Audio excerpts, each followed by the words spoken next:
Bihar current affairs दृष्टि की देखते हैं। पहला है गया में पर्यटन विकास हेतु सिंगल विंडो सिस्टम। गया जिला प्रशासन ने गया और बोध गया में पर्यटन गतिविधियों को व्यवस्थित तथा सुदृढ़ बनाने के उद्देश्य से पर्यटन विकास हेतु सिंगल विंडो सिस्टम का प्रस्ताव रखा है। इसका उद्देश्य है पर्यटन को प्रोत्साहन करना, आगंतुकों के लिए सुविधाओं को सुदृढ़ करना और पर्यटन के क्षेत्र में व्यवसाय संचालन को सरल बनाना। सिंगल विंडो सिस्टम का मतलब क्या होता है कि सभी जो सुविधाएं हैं एक ही प्लेटफॉर्म पर प्राप्त होगा, अर्थात पर्यटन से संबंधित अनुमोदन, मंजूरी और जानकारी एक ही स्थान पर उपलब्ध होगा। सिंगल विंडो सिस्टम कहलाता है। इस सिस्टम में नौकरशाही में जो देरी होती है वो देरी नहीं होगा और विभागीय समन्वय को बेहतर बनाएगा। नेक्स्ट, पर्यटन के लिए प्रमुख क्षेत्र बोध गया, विष्णुपाद और महाबोधि मंदिर, गलियारे तथा अन्य धार्मिक तथा सांस्कृतिक स्थलों पर विशेष जोर दिया गया है। आर्थिक प्रभाव, इसका आर्थिक प्रभाव क्या पड़ेगा इस योजना का? सरकारी रोजगार सृजन, स्थानीय रोजगार में बढ़ोतरी होगी, लघु और सूक्ष्म व्यवसायों को प्रोत्साहन मिलेगा, जिले की समग्र अर्थव्यवस्था में मजबूती मिलेगी। बोध गया मंदिर के बारे में जान लेते हैं। बोध गया मंदिर के बारे में क्या? बोध गया में स्थित महाबोधि मंदिर जो है बौद्ध धर्म का एक पवित्र स्थल है। भगवान बुद्ध के जीवन और विशेष रूप से ज्ञान प्राप्ति से संबंधित है। महाबोधि मंदिर का निर्माण अशोक ने बौद्ध धर्म अपनाने के बाद 260 ईसा पूर्व में कराया था। यह पूरी तरह से ईंटों से निर्मित सबसे शुरुआती बौद्ध मंदिरों में से एक है। इसे 2002 जो बौद्ध मंदिर है उसे 2002 में जो है यूनेस्को की विश्व धरोहर विरासत सूची में शामिल किया था। चीनी यात्री हेनसांग ने इस मंदिर का विस्तृत विवरण प्रस्तुत किया है। वर्तमान मंदिर संरचना का निर्माण गुप्त शासकों द्वारा 5वीं और 6वीं शताब्दी ईस्वी में कराया गया था। महाबोधि मंदिर, यह वह स्थान है जहां गौतम बुद्ध ने महाबोधि वृक्ष के नीचे ज्ञान प्राप्त किया था। मूल मंदिर का निर्माण सम्राट अशोक ने ईसा पूर्व 3वीं शताब्दी में कराया था, जबकि वर्तमान संरचना 5वीं और 6वीं शताब्दी की है। स्थापत्य विशेषता, 50 मीटर ऊंचे भव्य मंदिर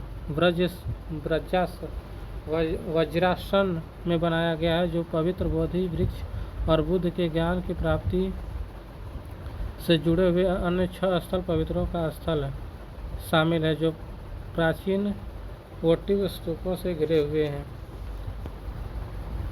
नेक्स्ट, यह गुप्त काल के प्रारंभिक ईंट से बने मंदिरों में से एक है। वज्रासन का मतलब होता है डायमंड थ्रोन, को मूल रूप से सम्राट अशोक ने बुद्ध के ध्यान स्थलों को चिन्हित करने के लिए स्थापित किया था। पवित्र स्थल, बोधि वृक्ष उस वृक्ष का प्रत्यक्ष वंशज जिसके नीचे बुद्ध ने ज्ञान प्राप्त किया था। अनिमेष लोचन चैत्य वृक्ष के ज्ञान प्राप्ति के पश्चात ध्यानस्थ होने का स्थल। मान्यता, यह स्थल 2002 से यूनेस्को विश्व धरोहर स्थल के रूप में सूचीबद्ध है। दूसरा, बिहार में दूसरा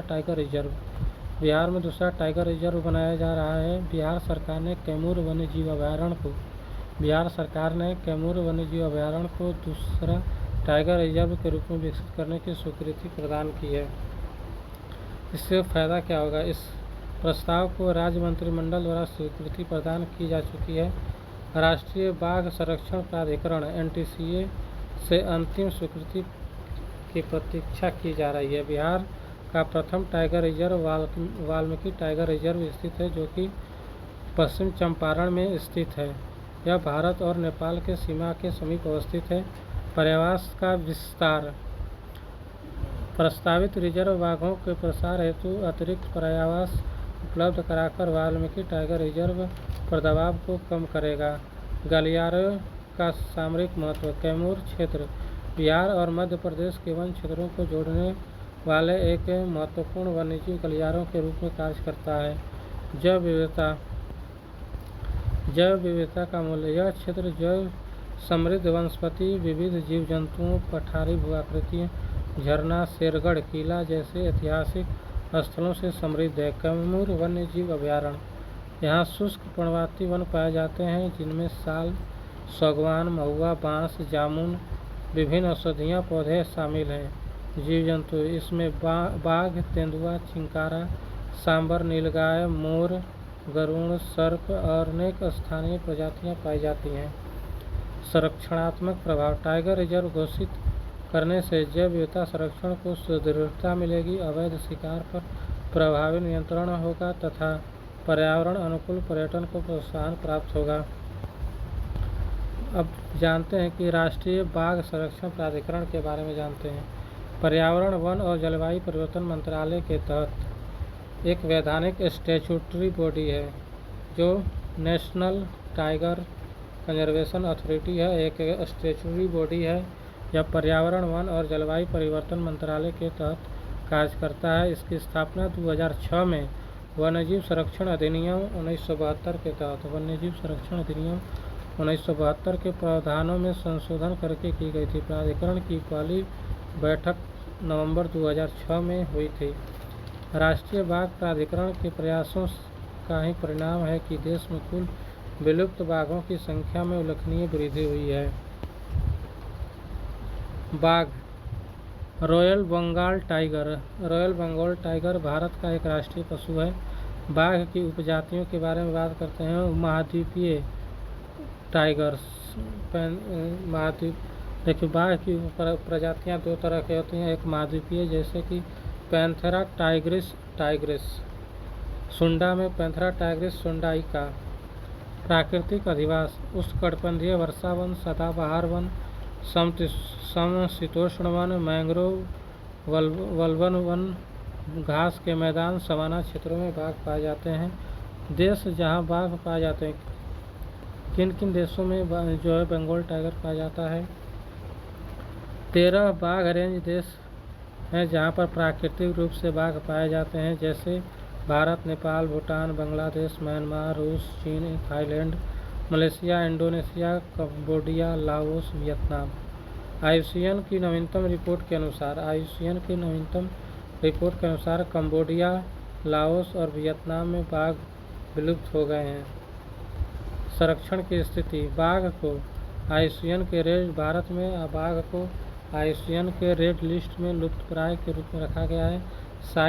साइट के परिशिष्ट वन में रखा गया है, जबकि वर्ल्ड प्रोटेक्शन एक्ट 1972 के अनुसार अनुसूची वन में रखा गया है। संरक्षण संबंधी प्रयास किए जा रहे हैं बाघ को बचाने के लिए।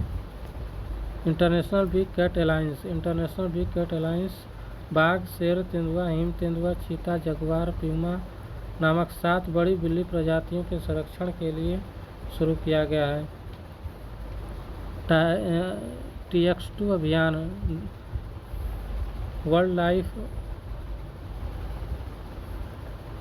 वर्ल्ड वाइल्ड लाइफ फंड द्वारा आरंभ किया गया है। 2022 तक बाघों की आबादी में को दुगुना करने का लक्ष्य इंगित किया गया। बाघ संरक्षण, राष्ट्रीय बाघ संरक्षण प्राधिकरण जो है वर्ल्ड प्रोटेक्शन एक्ट 1972 के तहत गठित किया गया है। प्रोजेक्ट टाइगर 1973 में लॉन्च किया गया था। बाघों की गणना प्रत्येक 5 वर्ष में की जाती है। आखिर बाघ खतरे में क्यों है कि आवास का विखंडन हो रहा है, अवैध शिकार हो रहा है, मानव वन्यजीव संघर्ष हो रहा है। भारत में बाघ की बात करते हैं। भारत में इनकी कुल संख्या सबसे अधिक है। 2022 तक भारत में बाघों की संख्या 3167 थी। भारत उच्च भूमि और पूर्वी घाट में इन सब में बड़ी आबादी में पाए जाते हैं। टाइगर रिजर्व, भारत में अब तक कुल 53 टाइगर रिजर्व हैं। भारत में अब कुल 53 टाइगर रिजर्व हैं। नवीनतम टाइगर रिजर्व उत्तर प्रदेश का रानीपुर है। नागार्जुन सागर जो कि आंध्र प्रदेश में स्थित है, सबसे बड़ा टाइगर रिजर्व है। भारत का सबसे बड़ा टाइगर रिजर्व आंध्र प्रदेश का नागार्जुन सागर श्रीशैलम टाइगर रिजर्व है, जबकि औरंग असम का सबसे छोटा टाइगर रिजर्व है। पटना उच्च न्यायालय में 2 न्यायाधीशों की नियुक्ति की गई है। पटना न्यायालय में 2 न्यायाधीशों की नियुक्ति की है, रितेश कुमार और प्रवीण कुमार को संघीय विधि और न्यायालय मंत्री को मंजूरी के बाद राष्ट्रपति द्रौपदी मुर्मू द्वारा पटना उच्च न्यायालय के न्यायाधीश नियुक्त किया गया है। नियुक्ति प्राधिकरण भारत के राष्ट्रपति उच्च न्यायालय के न्यायाधीशों की नियुक्ति भारत के मुख्य न्यायाधीश और संबंधित राज्य के राज्यपाल के परामर्श से करते हैं। नियुक्ति अधिसूचना कौन जारी करता है? विधि एवं न्याय मंत्रालय ने सर्वोच्च न्यायालय कॉलेजियम प्रणाली की सिफारिशों के बाद संविधान के अनुच्छेद 217 के तहत इन नियुक्तियों को जारी किया गया है। न्यायाधीशों की संख्या में वृद्धि। उन नियुक्तियों के साथ पटना उच्च न्यायालय में न्यायाधीशों की कुल संख्या 36 हो जाएगी। पटना उच्च न्यायालय में न्यायाधीशों की संख्या बढ़ने का उद्देश्य मामलों को लंबित स्थिति को कम करना और न्यायिक कार्यक्षमता में सुरक्षा करना।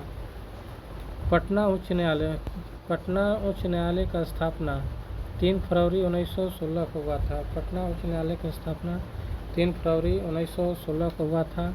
कानूनी आधार इसको मिला था वर्ष 1915 के भारत सरकार अधिनियम के तहत स्थापित किया गया था। भारत सरकार अधिनियम 1915 के तहत इसे कानूनी आधार दिया गया था।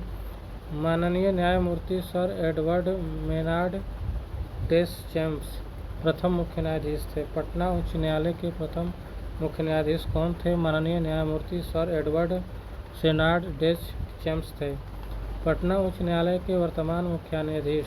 पटना उच्च न्यायालय के वर्तमान मुख्य न्यायाधीश न्यायमूर्ति संगम कुमार साहू हैं। न्यायमूर्ति संगम कुमार साहू जो है पटना उच्च न्यायालय के वर्तमान मुख्य न्यायाधीश हैं। पटना उच्च न्यायालय के मुख्य न्यायाधीशों की नियुक्ति। न्यायमूर्ति संगम कुमार साहू ने पटना उच्च न्यायालय के 47वें मुख्य न्यायाधीश के रूप में शपथ ग्रहण की है। पद का शपथ दिलाया कौन है? भारतीय संविधान के अनुच्छेद 219 के तहत भारतीय संविधान के अनुच्छेद 219 के तहत बिहार के राज्यपाल आरिफ मोहम्मद खान द्वारा शपथ दिलाई गई। संवैधानिक प्रावधान। भारतीय संविधान के अनुच्छेद 217 के तहत भारत के राष्ट्रपति द्वारा नियुक्ति की जाती है। कॉलेजियम प्रणाली। यह नियुक्ति सर्वोच्च न्यायालय कॉलेजियम प्रणाली की अनुशंसा पर आधारित है। उत्तराधिकारी। पटना उच्च न्यायालय के 46वें मुख्य न्यायाधीश न्यायमूर्ति पवन कुमार भीमप्पा बंजरपति वजंथरी अक्टूबर 2025 का स्थान लिया है। कार्यवाहक मुख्य न्यायाधीश न्यायमूर्ति सुधीर सिंह थे 6 जनवरी 2026 तक। पूर्व पद स्थापन। न्यायमूर्ति साहू उड़ीसा उच्च न्यायालय में न्यायाधीश के रूप में कार्यरत थे। बिहार में सोलर प्लस बैटरी स्टोरेज परियोजना। बिहार में सोलर प्लस बैटरी स्टोरेज परियोजना का शुभारंभ। बिहार में लखीसराय जिले के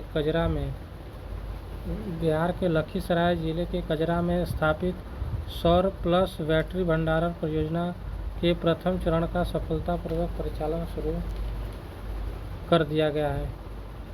इसमें जो इस परियोजना को कार्यान्वयन एजेंसी कौन है?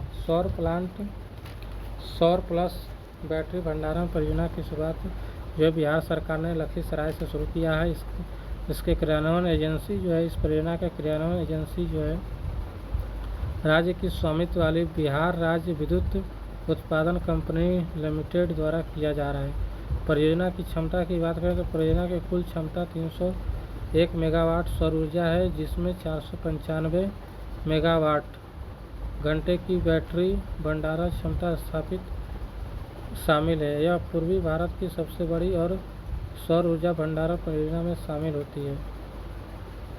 पहले चरण में 185 मेगावाट सौर क्षमता के साथ 254 मेगावाट घंटे की बैटरी ऊर्जा भंडारण प्रणाली शामिल है। प्रयुक्त तकनीक। बैटरी स्टोरेज सिस्टम में lithium iron phosphate battery storage system में लिथियम आयरन फॉस्फेट तकनीक का उपयोग किया गया है। उच्च तापीय स्थिरता और सुरक्षा के लिए जानी जाती है।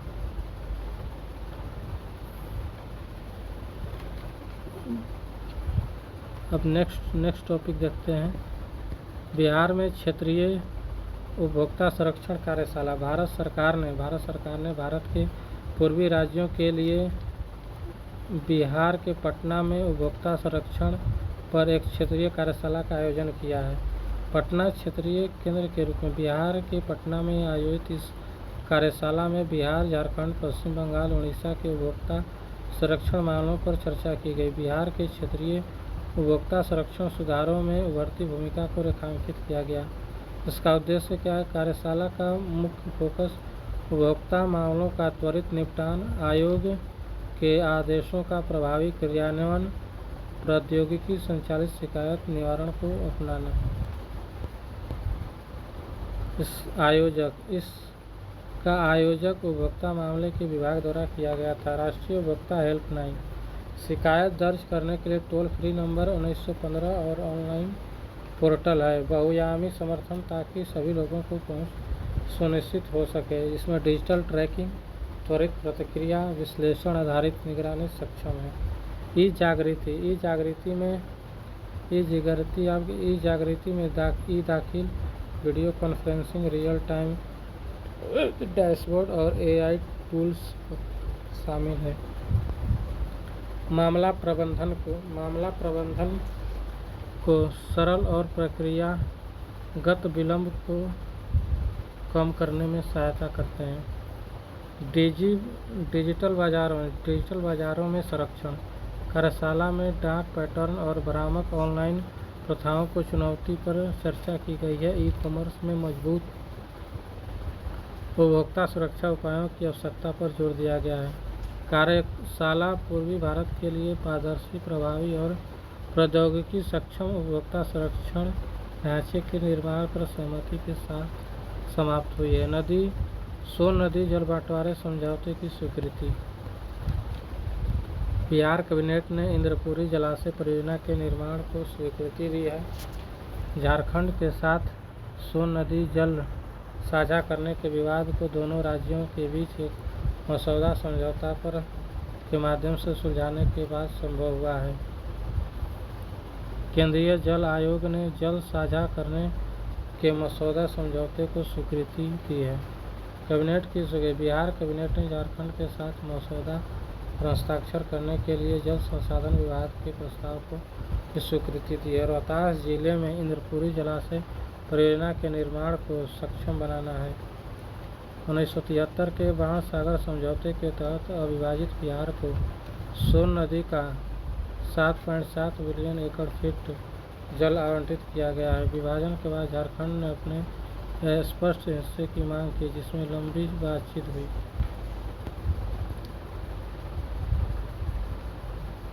GeM excellence event.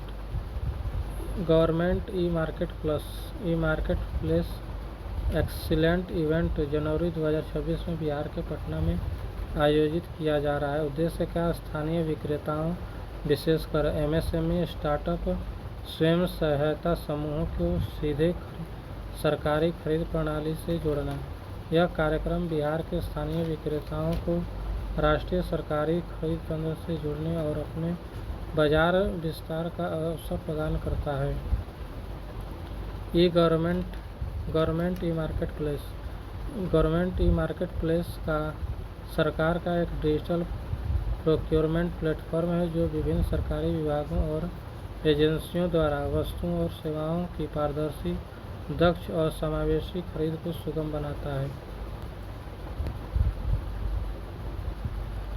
Nitish Kumar ने समृद्धि यात्रा की शुरुआत की है।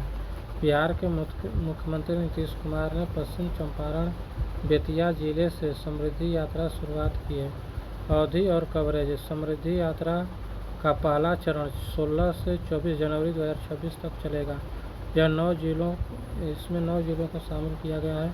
इसका समापन वैशाली जिले में होगा। यात्रा का उद्देश्य चल रही विकास योजनाओं की समीक्षा करना, जिला स्तर पर उनके क्रियान्वयन का आकलन करना, पूर्ण परियोजनाओं का उद्घाटन करना, नए कार्यों की आधारशिला रखना तथा शासन में जन सहभागिता को सुदृढ़ करना। पहले दिन कुमारबाग औद्योगिक क्षेत्र में मुख्यमंत्रियों ने 153 करोड़ रुपए की लागत वाली 125 परियोजनाओं की आधारशिला रखी है। इसका महत्व क्या है? समृद्धि यात्रा नागरिकों के सीधे फीडबैक प्राप्त करने, योजनाओं का स्थानीय आकलन करने और समावेशी एवं क्षेत्रीय संतुलन विकास के प्रति सरकार की प्रतिबद्धता को सुदृढ़ एक महत्वपूर्ण मंच के रूप में कार्य करती है। गोपालगंज में 316 करोड़ रुपए की परियोजनाओं का शुभारंभ हुआ है। मुख्यमंत्री नीतीश कुमार ने गोपालगंज जिले में 316 करोड़ विकास परियोजनाओं को उद्घाटन और आधारशिला रखी है। परियोजनाओं के बारे में समृद्धि यात्रा के दौरान इन विकास परियोजनाओं की घोषणा की गई। इस क्रम में कुल 40 विकास योजनाओं के लिए 316 रुपये का परिव्यय निर्धारित किया गया है, जिसमें 181 करोड़ रुपए की लागत वाली 33 परियोजनाओं का शिलान्यास किया गया है और 135 करोड़ रुपए की 7 परियोजनाओं का उद्घाटन शामिल है। मुख्य क्षेत्र ये परियोजनाएं मुख्यतः सड़क निर्माण, तटबंधों के सुदृढ़ीकरण, स्वास्थ्य, शिक्षा और जन कल्याण से संबंधित क्षेत्रों पर केंद्रित है। सार्वजनिक स्वास्थ्य सेवाओं में सुधार के लिए सामुदायिक स्वास्थ्य केंद्रों का संवर्धन, विद्यालय के बुनियादी ढांचे और शिक्षा सुविधाओं का उन्नयन, कल्याण और सार्वजनिक सेवाएं परियोजनाओं में पेयजल आपूर्ति, विद्युतीकरण, स्वच्छता और अन्य नागरिक केंद्रित कल्याणकारी योजनाएं शामिल हैं। कार्यान्वयन रणनीति परियोजनाओं के प्रभावी क्रियान्वयन के लिए मुख्यमंत्री समयबद्ध निष्पादन, गुणवत्ता नियंत्रण और अधिकारियों की स्पष्ट जवाबदेही सुनिश्चित करने पर विशेष जोर दिया है। बिहार की डिस्कॉम ने 14वीं नेशनल पावर सेक्टर रैंकिंग में हासिल किया A ग्रेड। बिहार की नॉर्थ पावर डिस्ट्रीब्यूशन लिमिटेड तथा south Bihar power distribution company limited को विद्युत वितरण उपयोगिताओं की 14वीं इंटीग्रेटेड रेटिंग और रैंकिंग में A ग्रेड से सम्मानित किया गया है। विद्युत मंत्रालय के अधीन पावर फाइनेंस कॉरपोरेशन ने डिस्कॉम की 14वीं इंटीग्रेटेड रेटिंग और रैंकिंग आयोजित की। इस रैंकिंग में पूरे भारत की 65 विद्युत वितरण कंपनियां शामिल थी। इस रेटिंग परिचालन में दक्षता, शासन, वित्तीय अनुशासन, आपूर्ति की गुणवत्ता और ग्राहक सेवाओं के आधार पर की गई। पिछले चक्रों की तुलना में दोनों डिस्कॉम में बेहतर प्रदर्शन किया है। इसमें बिलिंग, संग्रह और ऊर्जा वितरण में सुधार हुआ है। बिहार कैबिनेट में महिला रोजगार योजना की दूसरी किस्त। कैबिनेट मुख्यमंत्री महिला रोजगार के तहत वित्तीय सहायता की दूसरी किस्त स्वीकृति हुई। मुख्यमंत्री महिला रोजगार योजना बिहार में महिलाओं को स्वरोजगार शुरू करने और आर्थिक रूप से आत्मनिर्भर बनाने के लिए विशेष सहायता प्रदान करने हेतु शुरू की गई थी। योजना के तहत 10,000 की पहली वित्तीय प्रत्यक्ष लाभ हस्तांतरण DBT के माध्यम से लाखों को लाभ बैंक के सीधे खातों में भेजी गई।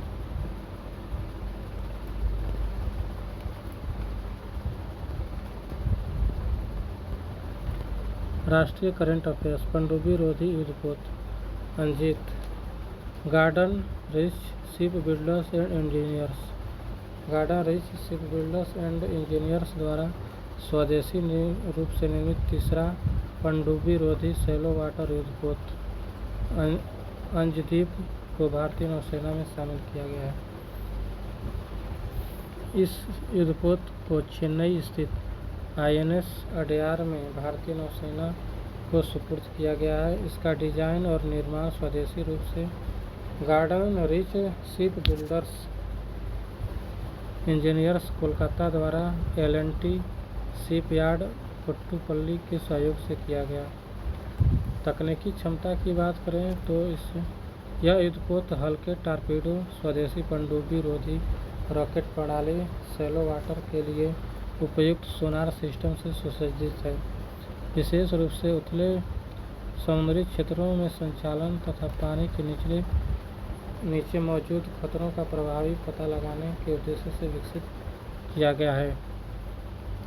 यह लगभग 17 मीटर लंबा वाला यह पोत वाटर जेट प्रणोदन प्रणाली से संचालित होने वाला सबसे बड़े भारतीय नौसैनिक युद्धपोतों शामिल है।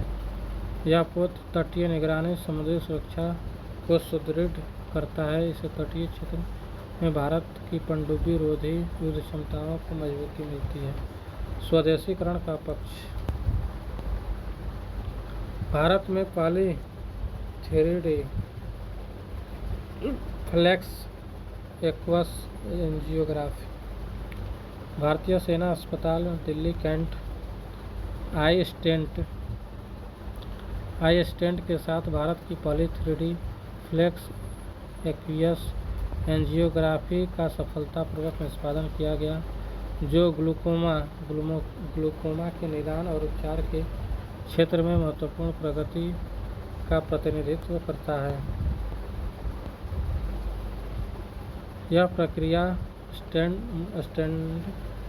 माउंटेड स्पेक्ट्रोलियस प्रणाली तथा 3D ऑपरेटिंग माइक्रोस्कोप का उपयोग करते हुए संपन्न की गई, जिससे सटीक इमेजिंग और न्यूनतम इन्वेसिव ग्लूकोमा सर्जरी संभव हो सका। इन आई स्टेंट डिवाइस है क्या?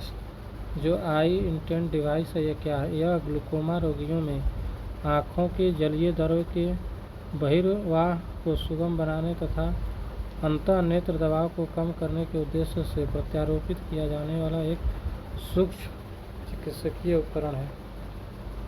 इसका लाभ क्या है? उन्नत तकनीक ने नेत्र शल्य चिकित्सा में सटीकता, सुरक्षा और उपचार परिणामों में उल्लेखनीय सुधार होता है। ग्लूकोमा यह नेत्र विकारों का एक समूह है।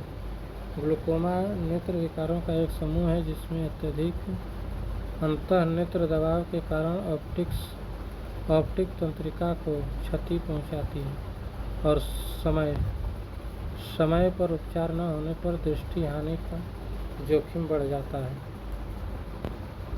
प्रधानमंत्री ग्राम सड़क योजना को 25 वर्ष हो गए। भारत सरकार 2025 में प्रधानमंत्री ग्राम सड़क योजना की 25वीं वर्षगांठ मना रही है। ग्रामीण संपर्कता और अवसंरचना विकास एक महत्वपूर्ण उपलब्धि चिन्हित करता है। इसका प्रारंभ 25 दिसंबर 2000 को प्रारंभ की गई थी। बजटीय सहायता वर्ष 2025 से 26 में ग्रामीण संपर्कता प्रयासों में जारी रखने हेतु 19,000 करोड़ रुपए का आवंटन किया गया है।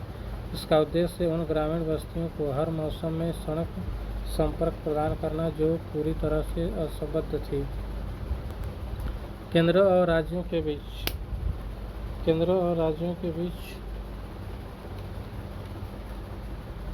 40 और 60 रेशियो में जो है लागत साझाकरण अनुपात अपनाया गया है, जबकि उत्तर पूर्व और हिमालयी राज्यों के लिए यह अनुपात 90:10 है।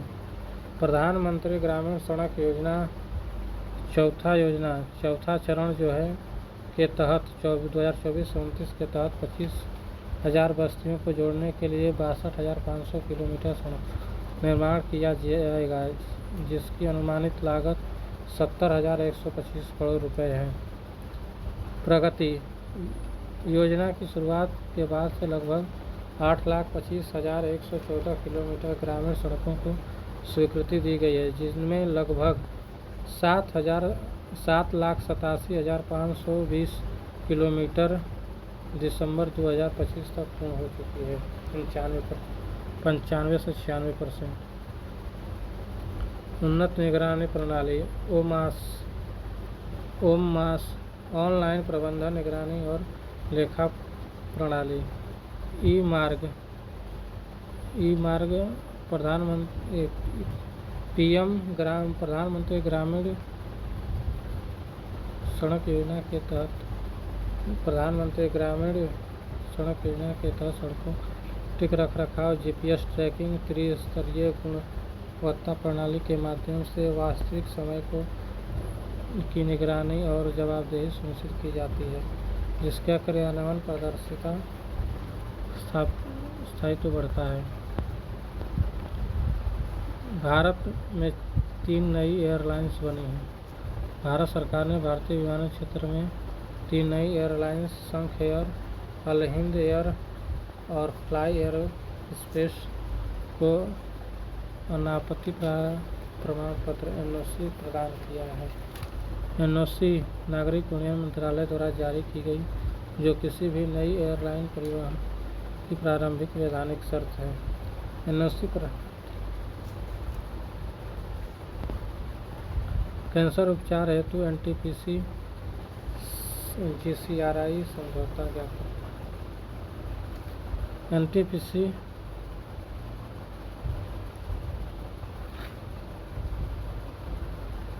NTPC पश्चिम क्षेत्र में कॉरपोरेट सामाजिक